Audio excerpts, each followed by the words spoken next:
Sejam muito bem-vindos a mais um episódio do AMcast.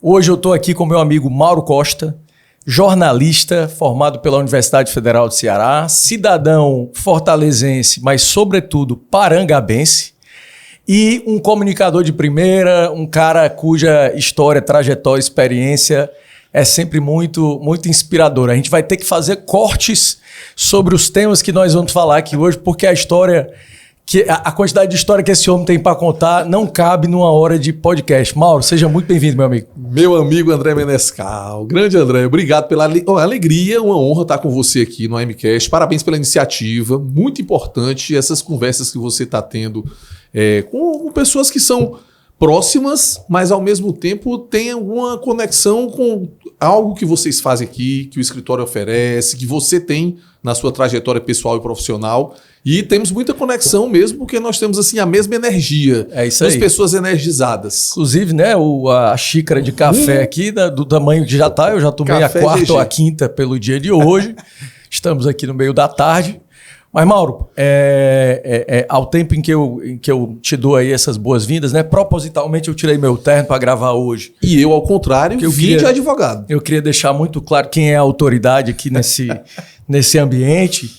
Eu queria começar pelo começo, sim, né?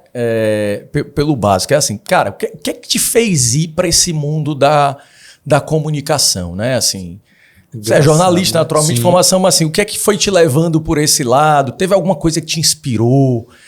Tem uma história que você lembra que fez esse... isso aqui foi a virada de chave. Mas, André, se eu te contar uma coisa engraçada, sabe que eu só vim me tocar conscientemente disso de uns anos para cá, quando eu comecei a dar aula nos MBAs e algumas palestras que eu vim dando, aí eu me toquei. Preciso responder essa pergunta. Isso, não só porque nos media trainings a gente faz esse exercício com os nossos clientes, né? Sim. De você se apresentar melhor, de uma maneira diferente, e sempre ficava aquela dúvida em mim, né? Mas com a minha conexão com comunicação deve ter alguma coisa lá atrás que eu ainda não me toquei. Aí eu vou contar um episódio rápido que trouxe e reforçou essa questão. Meu querido amigo Rodrigo Montalverne, diretor de marketing da Guanabara, da Expresso Guanabara, um amigo da época do Colégio Cearense, nós estudávamos junto do Colégio Cearense, e ele foi montar uma chapa do Grêmio, do colégio, e na época ele chegou para mim e disse: Mauro, vamos montar a chapa, esse Grêmio que tá aí não funciona, questão política, né? Tudo política. Sim. Tem que ir contra, esse mesmo pessoal que tá aí há não sei quanto tempo no Grêmio, e você vai ser o presidente do Grêmio. Aí eu disse: cara, presidente, aí eu passei uma noite, fui para casa, dormi, eu muito estudioso, rapaz, esse negócio de Grêmio, eu vou acabar me atrapalhando aqui. Cheguei para ele no outro dia: Rodrigo, eu vou ser outra coisa, presidente é você, que tem cara de presidente. Igual você que tem cara de advogado, né? E aí o Rodrigo me disse: rapaz, então vamos fazer o seguinte, você vai ser diretor de alguma coisa, diretor de comunicação. Cara, tu é líder de sala, cara comunicativo, conhece todo mundo e tal, vai ser o diretor de comunicação. Fez aquela brincadeira toda, fizemos a campanha, ganhamos a eleição, começamos a nossa gestão e, por incrível que pareça, o Rodrigo está fazendo os 30 anos dele de marketing e me pediu para dar um depoimento, né? Olha aí. Aí eu disse: Rodrigo, cara, na verdade o marketing seu não é aqui da Guanabara, não, era lá do Colégio Cearense, quando você começou. E aí ele se relembrou disso. E você é da comunicação, porque você fazia o jornalzinho do colégio, e eu não me lembrava que, de fato, eu e o Rafael, meu amigo, fizemos um jornal, uma revolução. O jornal que era de 2 páginas, a gente transformou num jornal de 16 páginas. Olha aí, cara. Isso aí, eu com 16 anos, 17 anos... Aí do colégio ainda. Colégio ainda. Mas eu fui costurando as coisas, de fato. Eu já tinha um DNAzinho de comunicação. Por quê? Minha mãe, Dona Mazé, uma assistente social nata. Atuante. Trabalhava no Banco do Nordeste, mas ela assim, era a pessoa da comunidade que conhecia todo mundo, fazia as festas da igreja e tal, e uma comunicadora mesmo. Meu pai... acaba do interior, meu brabo e tudo, mas um RP, Relações Públicas, daquele que chegava aqui e conhecia todo mundo em 5 minutos. Então, em casa, a gente já tinha muito disso. E o meu pai tinha uma questão, ele não conseguiu terminar os estudos formais dele. Certo. Então, ele compensou essa dor que ele tinha na vida, hoje ele já não está mais conosco, lendo muito. Lendo muito. Lá em casa sempre teve muito livro, muita revista, muito jornal, assinatura diária de jornal. Então, eu sempre tive muito contato com a palavra. Perfeito. Com a leitura. Isso veio meio que desembocando. Quando eu fui fazer o vestibular depois desse tempo todo de colégio, de jornalzinho e tudo, na hora H lá eu fiquei sociologia, história, então eu vou fazer esse negócio de comunicação social. E, coincidentemente, tudo que eu vinha fazendo, né, na minha vida mesmo, naturalmente, foi se conectar dentro da universidade. Olha aí, E veio... É como aquela questão natural. Eu sei. Era uma naturalidade que eu acho que você também tem muito disso. Talvez se você tivesse ido para outra área, você não exercesse com tanta a coisa facilidade. vai né? te levando, né? E eu acho que é aquela coisa do encaixe. Parece que você vai se encaixando naquilo que faz sentido para você. E é interessante, Mauro, no ano que eu fiz o vestibular, também estudei na UFC, a UFC abriu. Foi a única vez que ela fez isso, ou se fez depois, eu não sei mais se fez.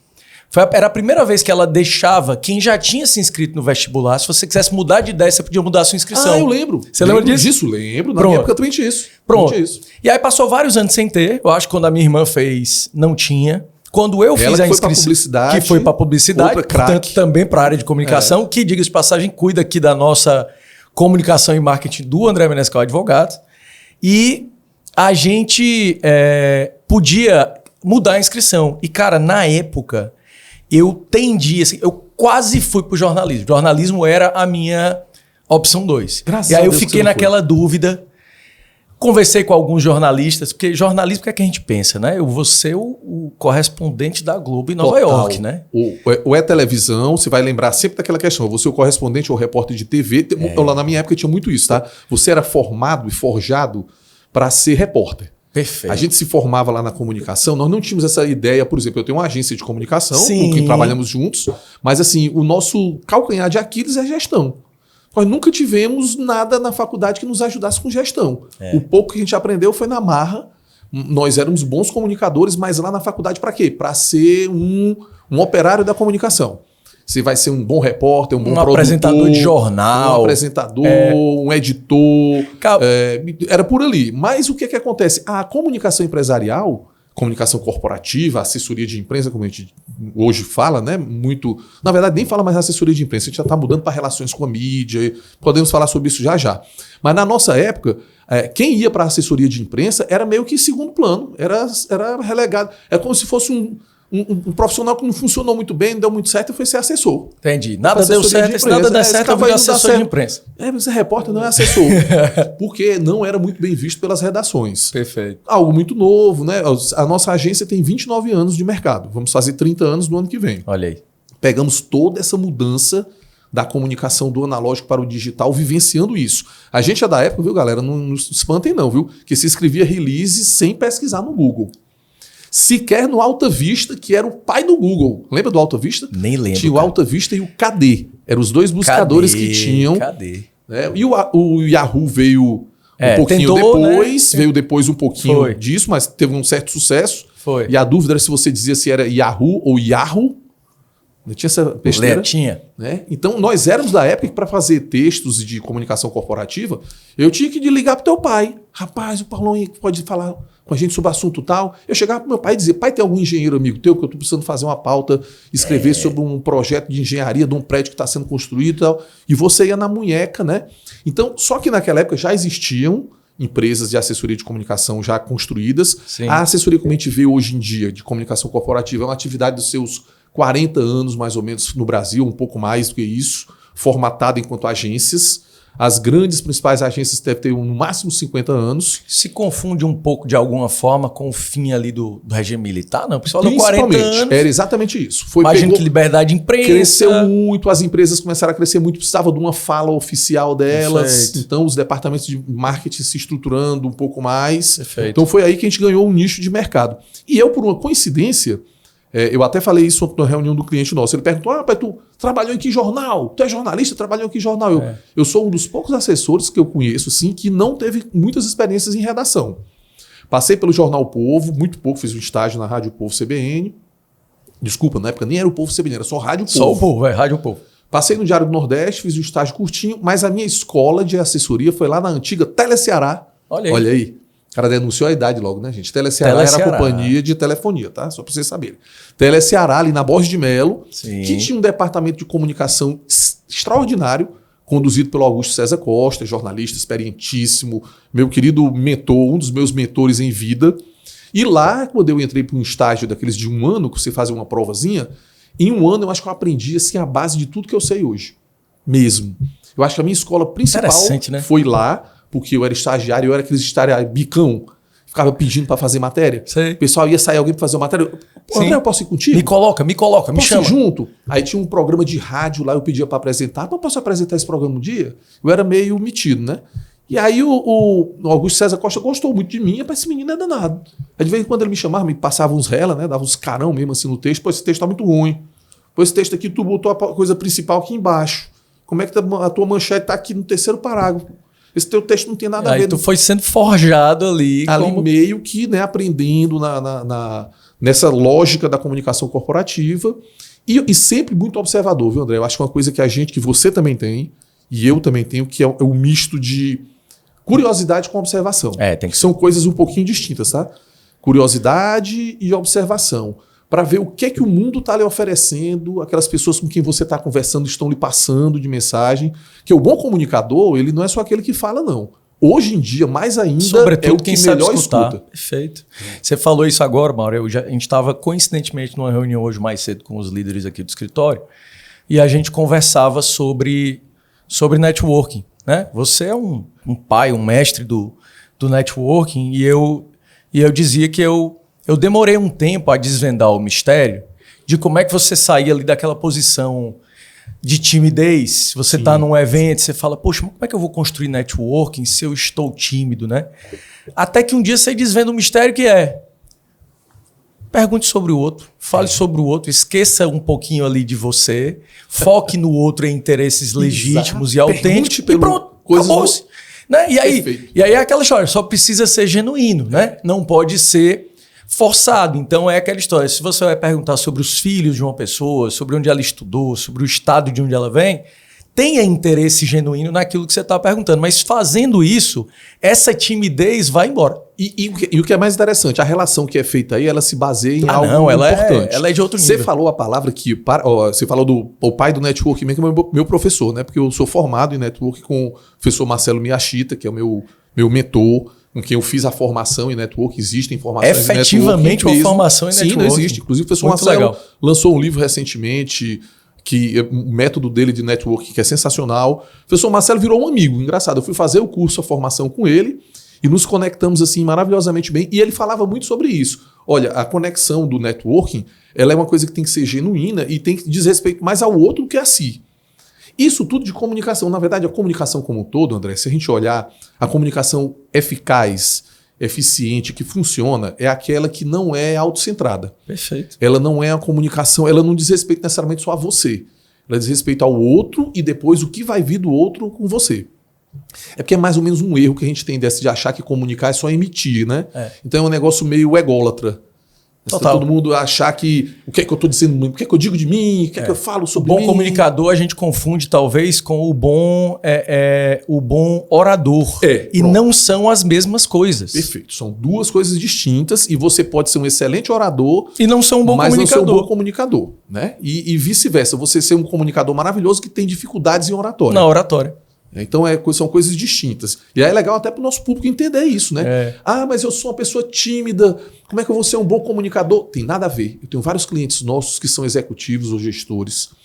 Tímido, tá lá do jeitinho dele, vai lá quando precisa dar uma entrevista ou apresentar alguma coisa, dá seu recado do seu jeitinho, sem mudar, sem virar uma personagem de si mesmo. Perfeito. E tá lá e dá o seu recado. Por quê? Porque ele se preparou com a mensagem, ele entendeu o que é que ele precisava passar, ele entendeu o que é que o outro queria ouvir, está precisando ouvir e adequou a mensagem para isso. Então, ele, nesse caso, vai ter uma comunicação mais assim, positiva e independente dele ser um cara tímido. Do mesmo jeito, às vezes, o cara que é extremamente aberto, extrovertido, empolgado e tal, não consegue ser focado e conseguir passar aquilo que ele precisa passar. Então, parece nuances, né? Pode perder o foco, né? Então, essa questão do genuíno que você falou no networking, que é o X da questão do networking, é ser algo que você está fazendo aquilo ali de verdade. Você quer... E é uma relação de mão dupla, tá? Não é uma coisa... Ela tem que ter interesse. Sempre o network vai ter um interesse. Não vamos confundir o interesse com o interesseiro. Diferente. O networking tem que ser com interesse, mas sem ser interesseiro. Perfeito. O meu interesse é entender como é que eu consigo me aproximar daquele ente, daquela pessoa, daquela instituição, de uma maneira que ambos saiamos ganhando. É isso. Então vai ser uma construção conjunta, né? E às vezes o sair ganhando vai ser apenas, e eu digo apenas nem sei se é a expressão correta, porque não é apenas. Às vezes o sair ganhando vai ser você sair daquela interação com uma experiência nova. Claro. Com uma história diferente, com uma perspectiva diferente. Eu brinco outro dia eu brinquei que, na pior das hipóteses, no networking, você, no mínimo, chega à conclusão de que você não quer mais conversar com aquela pessoa, nunca mais. Pronto. Pior das hipóteses, tu fez um filtro. Rapaz, não quero mais conversar com essa Vale pessoa pela experiência, né? Eu acho que hoje em dia as pessoas têm... A gente fala tanto em X hoje em dia, né? UX, CX, história da experiência do consumidor, experiência do cliente e tal. Mas o que é a experiência? Se a gente não está conseguindo, às vezes, nem se permitir vivenciar a experiência num mundo tão rápido, em que as coisas são tão fluidas. Me lembrei do nosso querido Zygmunt Bauman, nosso querido Bauman, que fala muito do conceito líquida, do líquido, né? Do amor líquido, da modernidade líquida. Então, hoje em dia, nós temos essa questão de perder um pouco essa condição de valorizar os momentos de estar eu comigo mesmo. Aliás, viu, André? Eu acho que é o grande desafio hoje em dia da gente, a gente conseguir... E aí eu vejo isso muito com a minha mentora, né? Eu sou mentor, mas também passo por mentoria. É um pouco a figura do analista, né? O analista tem que ser ele tem que ter o psicanalista dele. Também, tem que ter o psicanalista. E eu, nas minhas sessões de mentoria, às vezes eu falo, minha própria mentora diz isso. Olha, Mauro, eu acho impressionante como é que você consegue gerenciar uma agenda maluca dessa. Eu dizendo, pois olha, João, o que eu estou querendo é exatamente não viver com a lógica da agenda. Porque hoje nós temos isso, né? Você sabe disso, você lê muito sobre isso. Você sabe a lógica do Byung-Chul Han, do Sociedade do Cansaço. Sim. Que é essa questão de nós estarmos hoje em dia com uma vida tão parametrizada em agenda que até o nosso momento de lazer vira um depositário de invites, de agenda e de invite, to-dos. Tempo livre na praia, tá lá no Google Agenda. Tempo livre na praia. To-dos. Agora, ok, né? É uma coisa do mundo moderno. Mas se você conseguir experienciar aquilo da maneira correta, viver daquilo uma experiência, até mesmo se ele for uma agendazinha, você foge um pouco dessa lógica do cansaço que a gente tem hoje em dia. Que é natural em profissões como a nossa. Não estou dizendo que é só... todo mundo está passando por esses BOs, mas a gente que presta serviço, que trabalha com prestação de serviço numa área humana... Você gasta mais bateria social. Você gasta mais bateria social. E aí, às vezes, você vai chegar ao final do dia com a bateria social um pouco desgastada. E a gente falava sobre isso no último episódio aqui do AMCast, a gente falava sobre isso, coisa do autoconhecimento, né? Então, eu descobri que eu tô com a minha bateria social desgastada, entender que precisa recarregar. Né? E às vezes recarregar é ficar em silêncio um pouco. Total. Voltar, refletir, fazer uma leitura, assistir um negócio que você gosta. Atividades contemplativas e uma exposição de artes. Que a dificuldade que a gente tem hoje em dia com atividades contemplativas, né? Uma leitura, uma exposição. A gente atende, está começando um trabalho legal lá no Museu da Fotografia Fortaleza, que é um dos grandes equipamentos culturais que nós temos aqui na nossa cidade. A gente sabe que tem gente ouvindo em todos os cantos do mundo. Fortaleza hoje está com um cenário de equipamentos culturais bem legal, interessante. Você vai ver uma Estação das Artes, uma Pinacoteca, o Museu da Imagem do Som, o Museu da Fotografia Fortaleza. E às vezes a gente deixa de ir. O Espaço Cultural da Unifoc, que foi um dos grandes precursores disso. Às vezes a gente deixa de... Não se permite ir para uma exposição, e mesmo uma exposição contemplativa de artes visuais, a gente não consegue parar.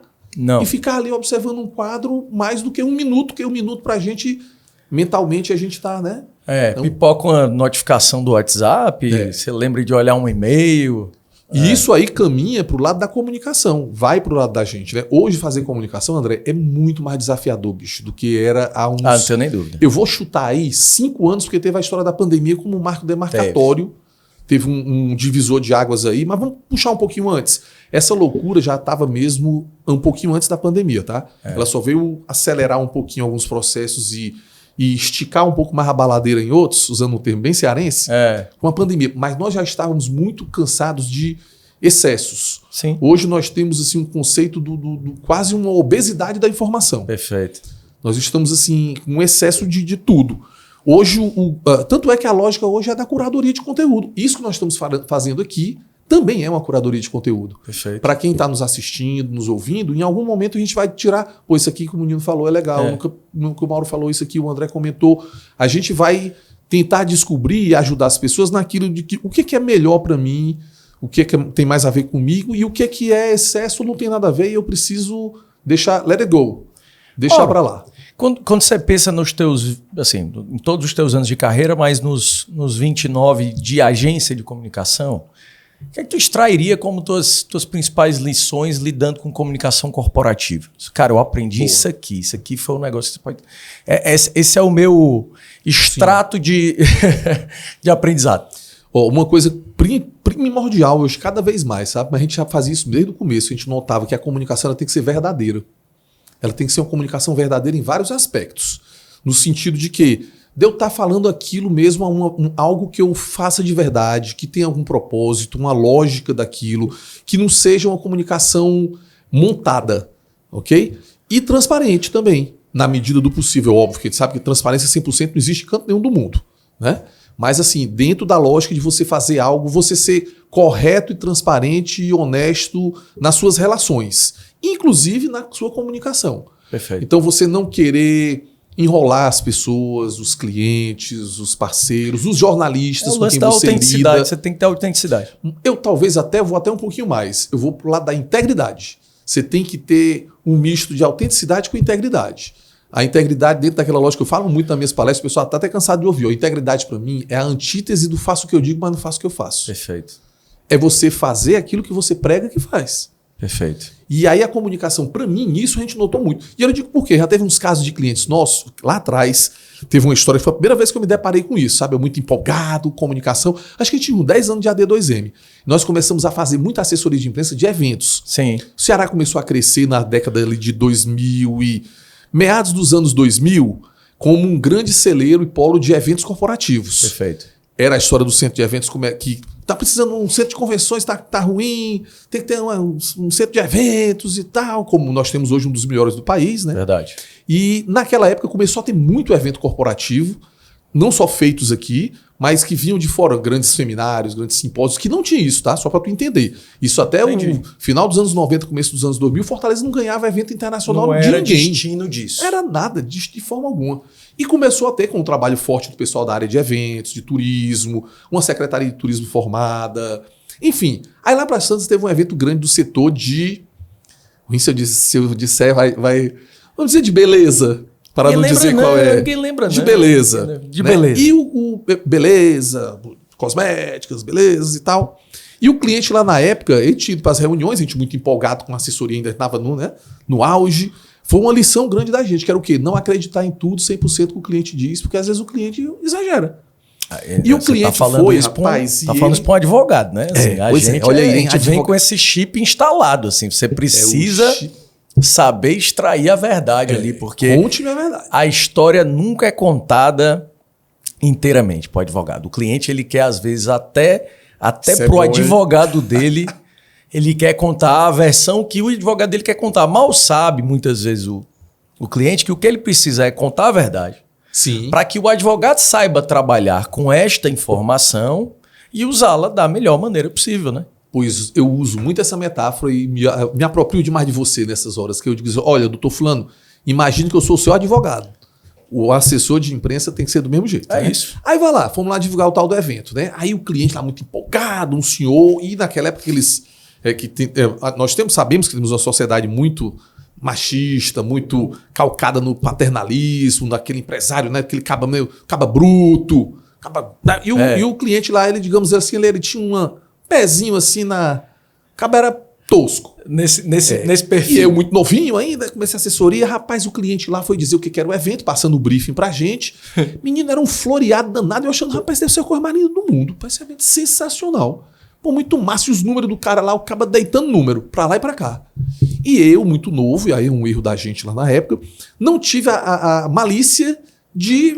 Também não tinha internet como tem hoje pra você pesquisar nem nada, de questionar aqueles números tão bonitos, né? Perfeito. Eu achei, pô, e o doutor fulano, e o evento lá vai ter quantas pessoas? Assim, mais estimativa de público que vocês estão colocando? Ah, meu filho, vão ser 60 mil pessoas no evento. Aí eu... 60 mil pessoas. Na hora me deu aquele estalo, né? Sim. O rapaz, eu vou pro estádio, vou pro jogo. Pra botar 60 mil pessoas no Castelão tem Zé. É gente. É gente. E o cara botar 60 mil pessoas naquele lugar. Evento corporativo. Mesmo em 2 dias, vai lá 30 mil cada dia.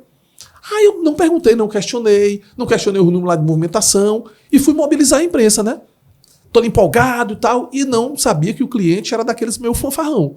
Ele tava assim, e não estou dizendo que era de propósito, acho que o cara fazia aquilo ali mesmo porque queria... É inerente. Rapaz, aí eu chamei a imprensa toda, naquela época a gente tinha um formato de cobertura diferente do que tem hoje, a imprensa mudou muito também, hoje as equipes muito menores, muito menos equipe de TV.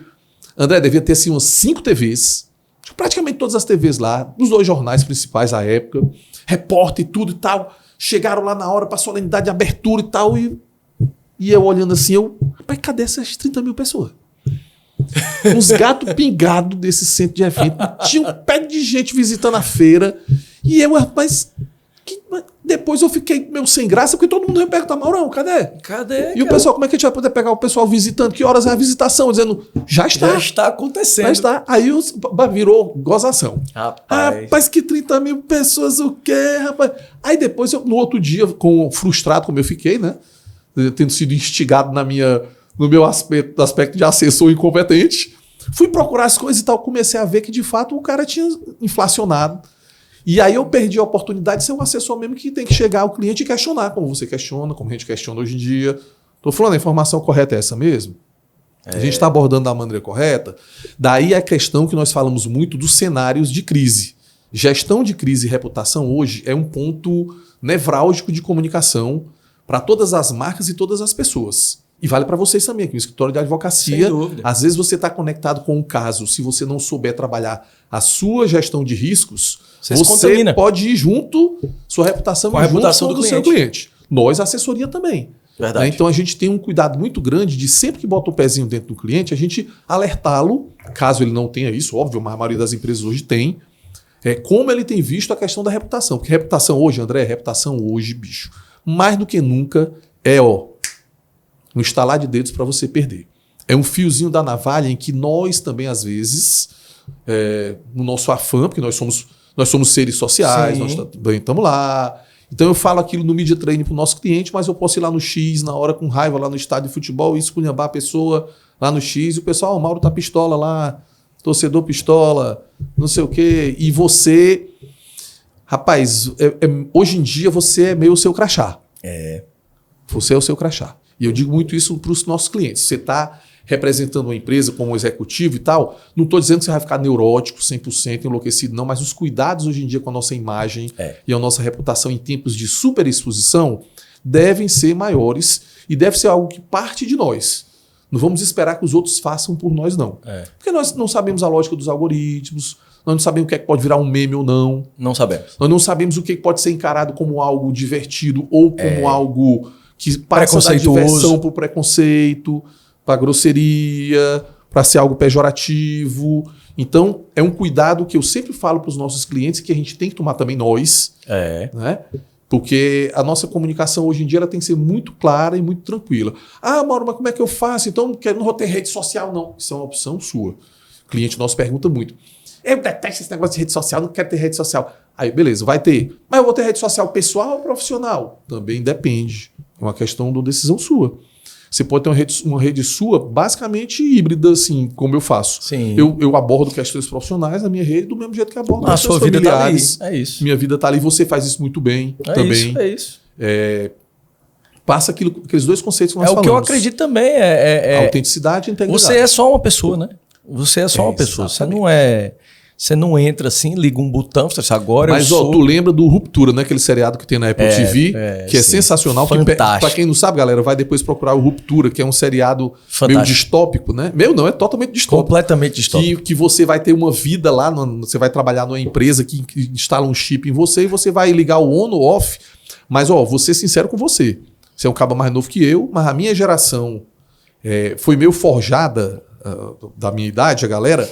Eu tive, durante o meu começo de vida profissional, eu sempre muito, trabalhador, muito dedicado, não sei o quê. Eu tinha essa neura no começo. Disso, né? O quê? De achar que o Mauro da Parangaba era uma coisa. Quando eu pegava o meu carro que eu ia para a D2M, no comecinho da D2M, ligava uma chavezinha aqui mental e eu não. Mauro aqui, eu ia para reunião, tinha que ser isso aqui, não posso soltar piada, brincadeira, porque eu sou muito gaiato, não sei o quê e tal. E depois eu fui ver que isso é uma loucura sem tamanho. Que você é você em todos os ambientes. Só que antes... não havia essa exposição exacerbada que nós temos hoje.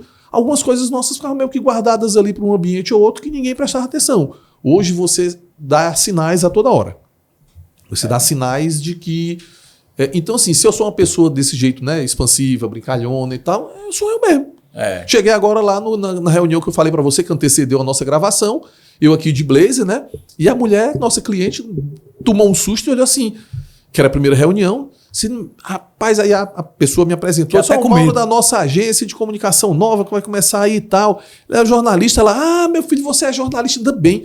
Tava preocupado, acaba desse jeito de blazer, eu pensei como contrato deve estar caro. Pensei que era advogado, Pensei que era advogado. Assustei logo. Eu, advogado, eu estou no escritório de advocacia, mas eu não sou advogado. Mauro, você sempre cita livros, né, e séries e tal, tudo mais. Curiosidade que eu tenho, porque eu particularmente, e ainda de novo, puxando o gancho aqui nesse mundo de comunicação exacerbada, obesidade de informação, como você falou, leitura se tornou um desafio absurdo, né? Assim, você parar, ler, absorver, entender o que está sendo dito e mergulhar naquela leitura e tentar não se distrair pensando no trabalho, na série que você está assistindo, na notícia política, no problema que está acontecendo, do tarifaço do Trump e tal. Então, eu queria assim, como um leitor assíduo que você é, qual é o teu macete? Qual é a maneira como você domina isso? Como é que você consegue, se é que consegue, né? Mas como é que você consegue desligar o Mauro hiperpensador para ir para o livro e absorver? E, sobretudo, absorver o que você está lendo. Porque também a gente pode só passar as páginas e não ir fazendo... empilhar, né? Eu tinha uma colega, só para citar um exemplo fazer um to-do de leituras, assim, ticar a leitura. Quando eu estava no colégio, ali pelos idos da 3ª, 4ª série, existia uma competiçãozinha no colégio, que era de quem lia mais. Quem lia mais, né? Eu tenho até hoje comigo meu da Parangaba e o bicho todo perdendo de mim. Olha que interessante. Eu sempre fui assim. Eu digo, rapaz, eu vou pegar um livro na biblioteca se eu for ler mesmo. E aí eu tinha uma colega, você podia pegar até 2 livros, ou era por mês ou era por semana. E aí tinha uma colega da turma que ela era sempre o nível máximo. Vamos dizer que era 2 por semana. Toda semana ela pegava 2 livros, devolvia 2. Eu demorei a entender que aquilo ali era uma enganação. Ela não estava lendo aqueles 2 livros. Porque eu ficava olhando assim, eu digo, rapaz, eu sou uma bestada pela hora, né? Eu digo, eu sou um atrasado, não é possível, rapaz. Essa menina tá conseguindo ler 2 livros por semana ou 2 livros por mês e eu não tô lendo. Aí depois eu entendi que ela era pela competição, era para chegar no final do ano e receber o prêmiozinho. Então, passada essa etapa de dizer assim, competir por competir, e aí a gente entra na vida adulta e diz, leitura é para mim, não é para os outros. Sim. Leitura é para o que eu quero me formar como gente, como pessoa, como profissional. E aí eu te faço essa pergunta, como é que você faz para absorver o conteúdo que você lê e como é que você extrai isso e leva isso para o teu dia a dia? Perfeito. Aí vamos pegar você colocou por várias partes. E olha que um dia desse uma amiga minha me perguntou, que eu fui comentar com ela, que me toquei agora, que eu estou coincidentemente, no momento, em 2 clubes de leitura distintos. Um clube de leitura de livro físico e outro de livro digital. Né? Estou participando. Além das outras leituras, que eu leio vários livros em paralelo. Né? Eu não tenho problema de estar dividindo a leitura. Mas cada pessoa tem o seu estilo. Mas vamos começar pelo primeiro ponto. O paradoxo da questão da leitura que nós temos hoje.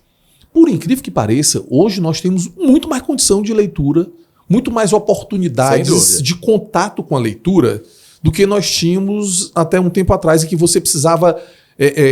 ter sempre um livro físico por perto. Isso aqui, esse bichinho aqui, inclusive nos ajuda porque você pode ter conteúdos gratuitos de leitura também, a despeito de não ser a melhor plataforma para você ler aqui, mas nós nos deparamos com leitura mais cotidianamente. Claro que é uma leitura fragmentada, aí vamos separar, né? Momentos da leitura, a leitura fragmentada de você ler posts, até mesmo no LinkedIn, que é um pouco maior, ou nos Instagrams da vida... é uma leitura muito... que vai dentro da lógica da obesidade da informação. Vai ser excessos. E às vezes você se pega no mesmo dia lendo a mesma coisa várias vezes. A mesma notícia que você já tinha lido e ele capturou de novo por um outro veículo, um outro jornal. A mesma coisa. Outra chamada. Você leu de novo a história do tarifaço pela 15ª vez no dia. Foi. E ainda ouvi um podcast sobre. Exato. Né? Mas enfim, a leitura ela tem umas características. Como ele disse, é uma atividade contemplativa. Se você quiser trabalhar com ela como algo que... Mas assim, eu não tenho esse problema, porque como eu falei, a leitura fazia parte da minha vida.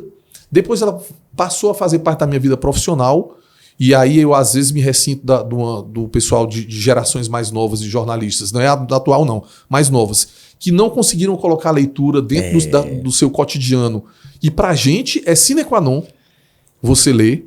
Eu acho assim fundamental, eu acho meio inconcebível uma pessoa que trabalha com jornalismo e comunicação não ter a leitura como uma coisa prazerosa, um hábito. Total. Como é que você consegue? Aí meu amigo perguntou, Mauro, me dá uns macetes, como é que tu faz? Então, olha, cada um tem a sua fórmula. Mas a primeira das grandes fórmulas é, tenha sempre um livro por perto. O livro, ou revista, aquilo que você está lendo. Boa dica. Traga consigo. Porque às vezes eu estou num dia, eu vou para uma consulta médica, ok, que eu estou sincronizado o meu Kindle com o aparelho, então eu posso ler lá e aqui, beleza. Perfeito. Mas se eu tiver um livro dentro do carro e botar ali, eu na antessala da reunião que eu posso ler mais umas paginazinhas. Na consulta que eu vou demorar um pouquinho, eu posso ler. No intervalo entre um evento e outro que eu vou, tá ali dentro da minha bolsa, da minha mochila, no meu carro. Boa dica. Então eu levo comigo no ônibus ou no transporte público que eu vou, no transporte por aplicativo. Tá ali. É ter, de alguma maneira, próximo para você ter aquilo, oportunidades de leitura que aquilo faça parte do seu dia. Outra dica. Não é querendo fragmentar e dividir o dia da pessoa, não. Mas se você tiver colocar a leitura como um momento na sua jornada, eu descobri isso sem querer com um aplicativo que eu tenho aqui de leitura, que ele tem essas coisas de aplicativo ajudam, ele tem lá um time de leitura por livro. Você lê um determinado livro, ele dá a médiazinha de minutos que você tem que ler por dia para completar aquele livro em X dias. Legal. E eu descobri que se você lê 9 minutos, 10 minutos, 12 minutos por dia, que é nada, André. Nada. Nada no seu dia, numa boa. 10 minutos, 12 minutos, que é uma média legal, vai variar de 9 a 15 minutos que você vai ler, você consegue ler um livro num mês assim, brincando. Tranquilamente. Brincando. E às vezes agora, a gente naquele... você, né, ter o cuidado de... O celular do lado, a notificação lhe atrapalha... O horário e o ambiente onde você vai estar também. Coisas do tipo. Outra dica. Como é que você tem livros sempre por perto? Eu tenho a minha fichazinha lá na BES, na Biblioteca Estadual do Ceará, que é um espaço lindo e maravilhoso, nossa biblioteca pública estadual, que fica ali perto do Dragão do Mar. Lá tem programação e tudo. Eu levo os meus filhos para passear lá e acompanhar a programação literária. Mas lá eu tenho uma fichinha. Já peguei emprestado vários livros na biblioteca pública, gratuito. Vou lá, olha lá. E é uma biblioteca riquíssima. Então, é uma oportunidade a mais de você ter contato com o livro. Então, e outra, ler aquilo que lhe dá prazer. E o pessoal fica querendo fazer sommelier de leitura. Você está lendo um fulano de tal, isso é leitura que preste. Não, é leitura que eu gosto. Leitura é o que você gosta de ler. Você pode ser um cara mais da não ficção, você pode ser um cara só de ficção, mais uma coisa mais leve, que você quer quebrar aquele ritmo do seu dia. Ou não, você é um cara de livros técnicos. Eu adoro ler livro que tem alguma coisa a ver parecido com a minha... eu leio um livro de aviação, que é a minha paixão. Tem uma biblioteca de aviação que eu tenho lá, centenas de livros de aviação que eu não li ainda, que eu comprei. Você sabe a teoria, né, que eu tenho, que a velocidade da compra é inversamente proporcional à velocidade da leitura. Você compra um caminhão de livro e lê assim só umas picapezinhas. Mas não é teoria não, isso é uma realidade. É uma realidade. Aí a pilha de livro eu li, mas esse mês agora eu tô doido para ler um livro de aviação. Vou lá e pego... Então é você fazer com que a leitura seja um momento prazeroso que lhe ajuda, inclusive, naquela questão que nós vimos falando da lógica de deixar o nosso dia mais leve.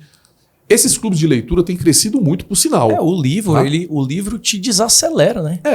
E obrigatoriamente. É importante desacelerar. É fundamental desacelerar. Esse exercício de concentração, dizer, eu preciso absorver o que está nas páginas aqui. E outro, você falou um negócio legal, que você gosta de ler vários livros ao mesmo tempo. Ou seja, você está sempre com livros de diferentes temáticas. Isso é fantástico, porque tem dia que você não está no clima de ler nada técnico. Você quer ler um romance, você quer ler uma ficção, você quer ler sobre algo que não existe. Exatamente. Você quer se fazer... Eu lembro demais, na época da adolescência, lendo Dan Brown. Bom demais. E o pessoal criticava, né? Ficava assim, Dan Brown, leitura superficial. Por exemplo, gostava muito de Harry Potter também. Li várias vezes todos os livros do Harry Potter. E o Dan Brown é um dos exemplos para mim mais... Foi longe agora, hein? Mais claros daquela leitura que ele termina cada capítulo te puxando pro capítulo seguinte. Mas assim, chega a dar raiva. Chegava a dar raiva. Você falava, esse capítulo aqui é quando eu vou dar uma pausa e eu vou fazer outra coisa. E aí terminava o capítulo assim. E foi quando ele viu. Como é que eu vou parar aqui? Você não para aqui, né? Então, Essa habilidade de Sim. puxar e fazer isso é muito legal. E aí, veja, não necessariamente eu tô lendo ali, quando você lê um Dan Brown, você não tá lendo ali para se formar um profissional melhor, você tá lendo porque a leitura... Higiene mental. Higiene mental, perfeito. Higiene mental. E outras coisas importantes, André. Tem aquela questão que às vezes acontece muito comigo e com outras pessoas. Você se depara com algum autor que alguém fala pra você, lhe indicou e tal, e você conectou com aquele cara, rapaz, eu faço maratona, parece que tá fazendo série. Você gosta de um livro. Eu peguei uma vez, quando eu me deparei com Isabel Allende pela primeira vez. Perfeito. E eu adoro os leitores latino-americanos. Os escritores latino-americanos. Gosto muito mesmo. E não só, né? Porque nesse Clube do Livro você viaja muito. Eu tenho descoberto escritores africanos excelentes. Quenianos, senegaleses, camaroneses. Depois bem legal. Deixa umas dicas bem aqui legal. Pra gente no podcast que a gente vai querer. Moçambicano já tem, tem língua portuguesa.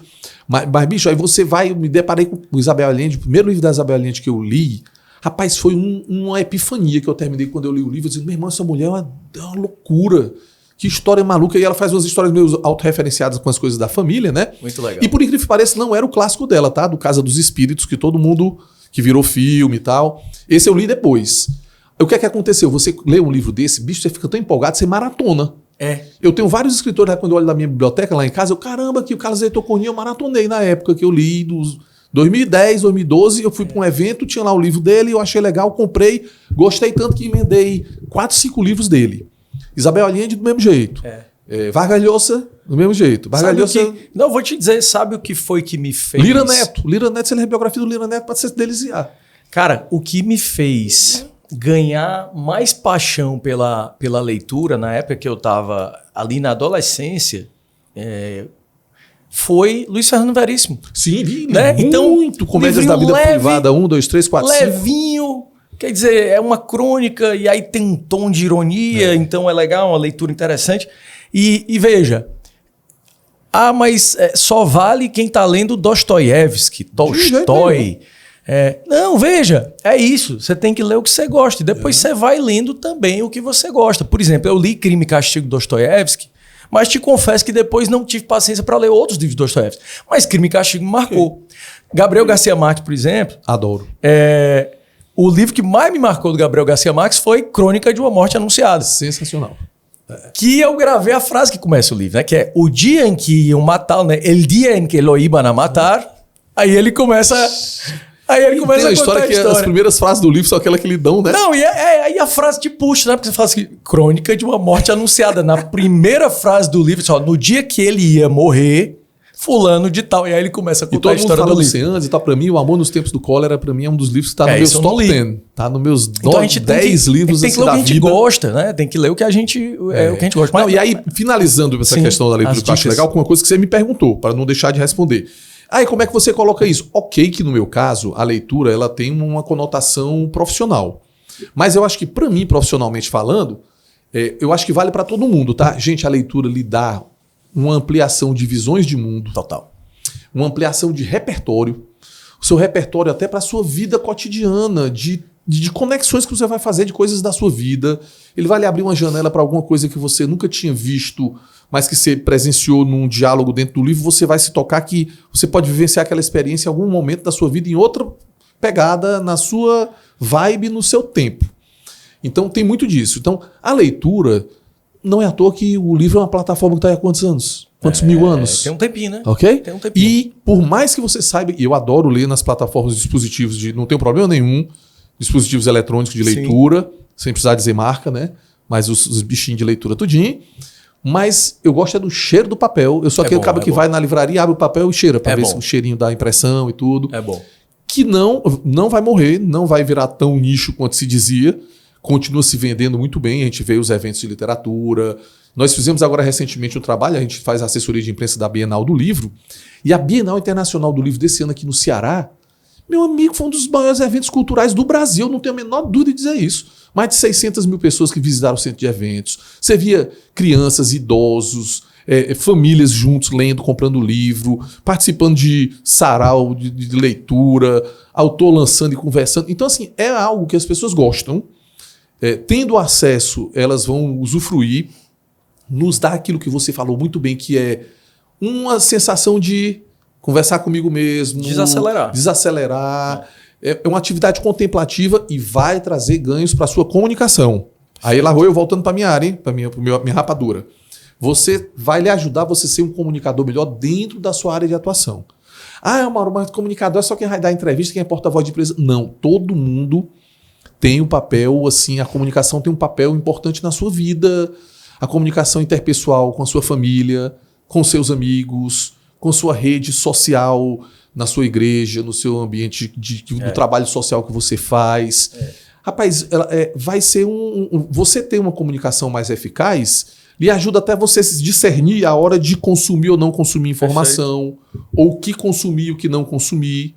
Então, isso também, eu acho que essa base da leitura e da educação /leitura junto, nos ajuda enquanto sociedade a gente ter um nível de criticidade maior. Sermos pessoas mais críticas com as coisas do mundo. E outra, a comunicação, você estava falando aí, eu estava aqui pensando que comunicação, para você aprender ou incorporar, você pode fazer isso de maneira natural e orgânica, lendo o que você gosta, se comunicando, aprendendo a falar com diferentes públicos. Ou você pode ir para uma linha mais manualizada. Eu estava aqui lembrando, né? Você falou de comunicação com a família e tal. Tem uma professora do curso de negociação de Harvard, que é a Sheila Heen. Ela tem um livro chamado How to Have Difficult Conversations. Quer dizer, é um manual, né? Boa. Um manual. Como ter conversas difíceis. Veja. Vai meio na linha do William Ury? É bem na linha. Eles são professores da mesma escola e tal. Sim.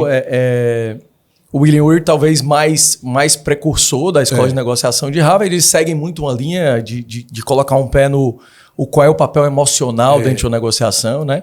E ao mesmo tempo que tem um pé no emocional, eu tive a oportunidade de fazer um curso lá e ter um dia inteiro de aula com o Daniel Shapiro. Sensacional. Esse cara é um... Tu tem isso no teu currículo, né? Tem. Caramba. Passei um dia de curso com ele, assim. Primeiro que ele tem uma energia parecida com essa tua, assim, essa nossa... Ele é um cara ligado no 220, ou se existe uma outra voltagem mais alta que essa, é mais alta que essa. E ele é ligado nessa voltagem.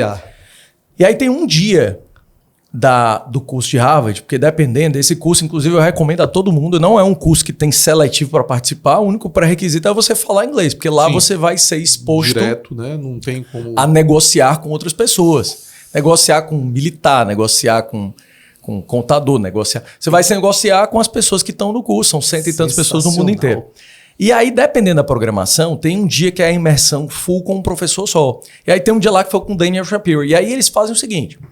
Ele teoriza a coisa, mas coloca em prática. Então, no dia do Daniel Shapiro lá, ele fez um negócio que é quase um psicodrama mesmo. Né? Entendi. Então, ele coloca 3 cadeirinhas, senta você, Mauro, senta o interlocutor e senta o terceiro não presente aqui na conversa. Então, o Mauro está lá e ele está narrando um conflito que ele está vivendo naquele momento com um grande amigo de infância dele, com quem ele brigou por causa de política, né? Isso aqui é pouquíssimo realista, isso não acontece. Acho que foi inventado, né? Isso não acontece, mas é um exemplo totalmente ficcional. E aí ele exercita você literalmente, aí eu vou usar o literalmente bem posto aqui, sentar na cadeira do outro. Sim. E aí a cadeira tem o nome do outro. Então você muda de cadeira. Eu acho que isso aí, né, André? Eu acho que é uma coisa que a gente está precisando muito, né, no nosso mundo. Demais. A gente baixar um pouquinho a negociação como algo, assim, porque é natural do ser humano, né? A gente negocia, só que a gente tem perdido isso por N motivos, né? Você se colocar na poltrona do outro, se colocar literalmente na cadeira do outro. São 3 cadeirinhas e tal. E eu achei um exercício... Cara, esse dia de curso... As pessoas... Eu fiz o meu exercício nesse dia foi com uma profissional da Lituânia. Chama Nomeda, é o nome dela. Nós ficamos amigos, né? Assim, difícil acontecer contigo. É muito difícil. Muito difícil. Rapaz, com a pessoa da Lituânia é mais complicado. Não, você vai da China à Lituânia. Rapaz, nós adquirimos uma proximidade por conta desse um dia de exercício, que é absurdo, porque eu levei uma questão minha... que eu estava vivendo naquele momento, que envolvia uma questão profissional. Ela levou uma questão dela pessoal, envolvia a relação dela naquele momento, a relação conjugal que ela tinha, o que ela estava e tudo mais.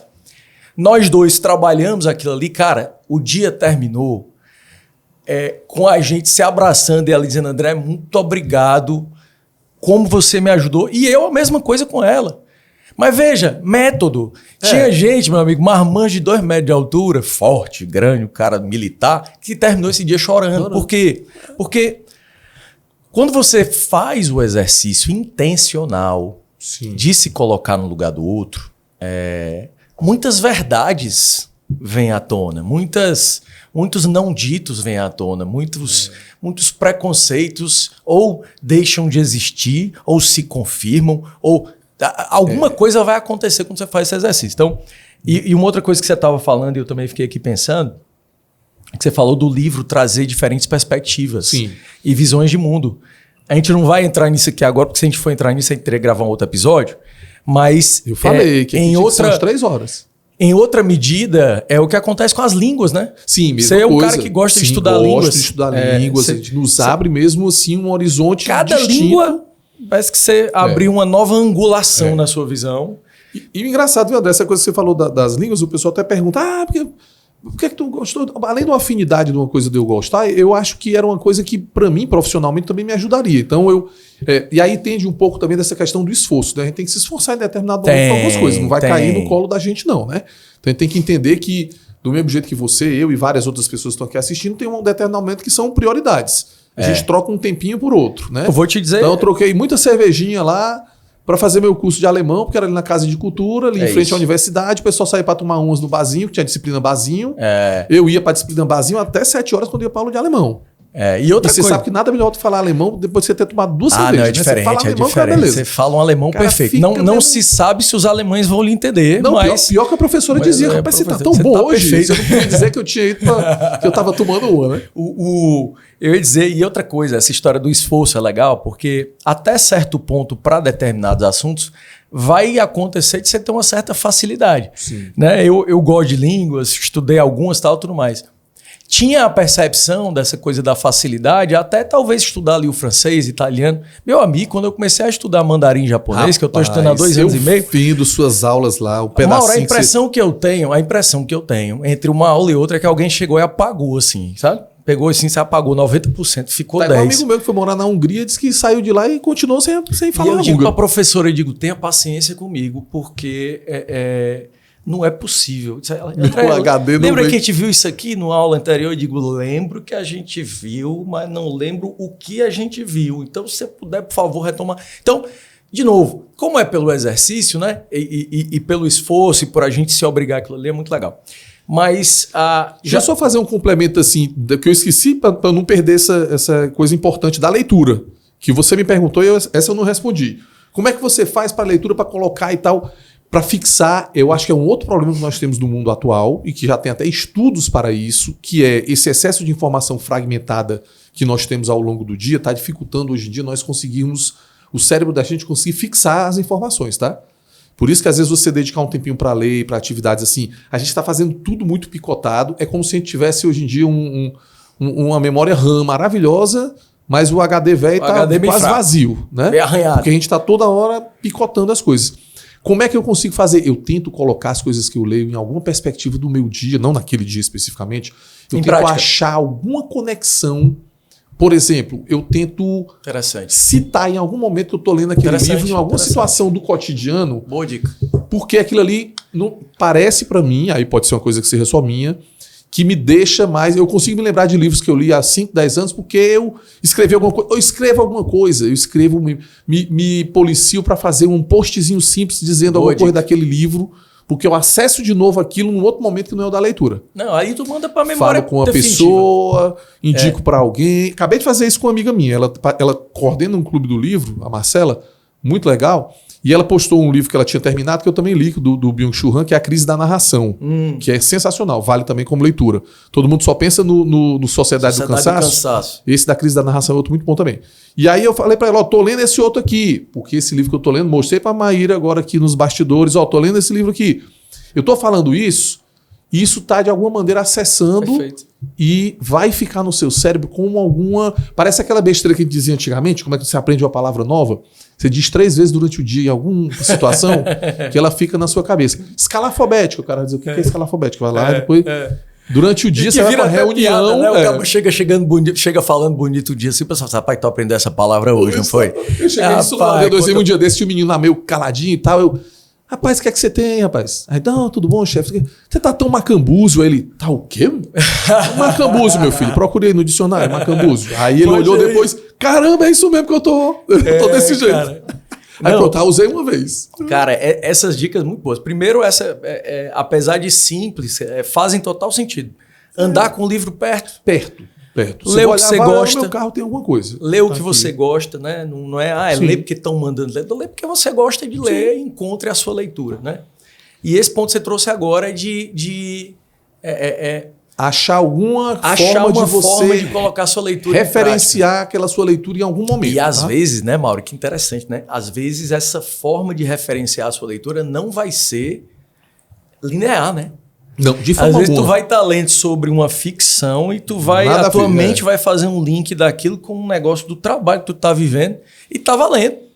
Né? Eu vou me lembrar de um livro de gestão, daqui a pouco eu me lembro e conto com o Yuri aqui na saída e digo, Yuri, bicho, tá lendo um livro porque eu achei a cara do trabalho que vocês estão fazendo na Noélia. Perfeitamente. É mais ou menos esse tipo deu um spoiler de de qual vai ser o nosso próximo episódio do AMcast. Craque demais. Só tem gente assim... Vem coisa boa. Eu sou lateral direito num time desse. Vamos ver se é a camisa 10. Lateral direito é aquele bicho que não serve pra muita coisa, fica só ali, vai, vem e tal. Rapaz, Mauro... Já até caminhando aqui para a etapa final, se a gente tivesse aqui uma plateia agora, isso aqui fosse o programa do Ju, a plateia agora faria assim, né? Não era mesmo? Mas já isso é o clássico do Jô. É o clássico do Jô Soares, né? Inclusive, quando o pessoal não fazia isso, você falava, essa foi fraca. Essa entrevista foi ruim. Essa foi fraca. Mas eu tinha ainda um monte de coisa pra gente conversar, mas eu já imaginava que... Eu e você, meu amigo, vou dizer. Não ia dar nem para 2 horas de Vamos ter que, né? O bastidor aqui, nossos bastidores já nos informam que a gente vai ter que gravar mais um episódio. Mas eu acho que foi um passeio, né? A gente fez um passeio muito legal aqui por comunicação. Você já deu dicas práticas que eu acho que foram super legais e que eu guardo também. Eu vou lhe confessar que eu cometo esse erro. Eu não ando sempre com o livro perto. Então... aí você deixa como horário de ler o livro, às vezes a hora que você vai deitar, cansado, o olho já fechando. Abriu de manhãzinha cedo, acordou, você tá com aqueles 10 minutinhos, você acorda antes, 10 minutos antes, tá começando. Por que não inverter, né? Fazer isso como a primeira atividade do dia, né? E não a última. Sei lá, no horário de almoço, é o horário que você vai almoçar em casa, é o horário que tá mais tranquilo na sua casa, porque a galera tá toda nos seus espaços, esposa, filhos e tudo. Aí você tá naquele minuto ali, 10 minutinhos de leitura na hora do almoço e você, né, se conecta. E lembrando, né? Não é porque eu sou jornalista, comunicador, trabalho com a palavra, trabalho com informação, comunicação, mas, gente, a leitura serve para todo mundo. Para tudo. Todas as profissões. Tudo que você fizer, você vai ser uma pessoa que vai estar com outras conexões, tá? Isso vai lhe ajudar até naquele outro ponto que nós abordamos na conversa, que é do networking, tá? Total. Por quê? Porque você numa conversa, você vai acessar o seu repertório para alguma coisa que você vai conectar com aquilo que você sabe que a pessoa gosta. Se você não tiver acervo, é comum a você não se conecta. E o livro dá acervo, né? E nem é o acervo imaginário, como tinha aquilo lá que a gente ia para as festas do acervo imaginário. Eita, agora ele foi longe, viu? Acervo imaginário. Eu tenho um amigo meu que é muito para acervo imaginário dia desses. Mas, Mauro, agora eu vou até para a gente, a título de conclusão, eu vou te fazer aqui uma pergunta, uma provocação e um desafio. A gente passeou por isso ao longo da conversa, mas agora eu vou pedir para alguém expansivo como você exercer sua capacidade de síntese e dizer assim, se você tivesse hoje que resumir comunicação, sim. Tá? Porque para mim, assim, acima de tudo, né, eu teria algumas centenas de adjetivos para descrever as formas como eu vejo o Mauro Costa, mas pensando em comunicador, o Mauro comunicador. Se você tivesse que dar a dica para alguém que precisa enxergar a comunicação pelo lado correto, né? Sim. Gente que ainda não entendeu qual é o lado da comunicação. Como é que tu resumirias assim, comunicação by Mauro Costa? Eu vou abrir as aspas agora e depois eu vou fechar. Pronto. Então, comunicar diz mais respeito ao outro do que a si. Começa logo por aí. Eu sei que quando eu vou comunicar, eu estou querendo passar alguma mensagem, dizer alguma coisa, mas eu preciso vislumbrar o outro com quem eu vou falar, ou os outros, para que a minha mensagem de fato tenha algum tipo de conexão. Se eu estiver preocupado só com o que eu quero dizer e não com o que necessariamente o outro gostaria de ouvir ou seria importante para ele, então essa comunicação vai ser sempre fraca.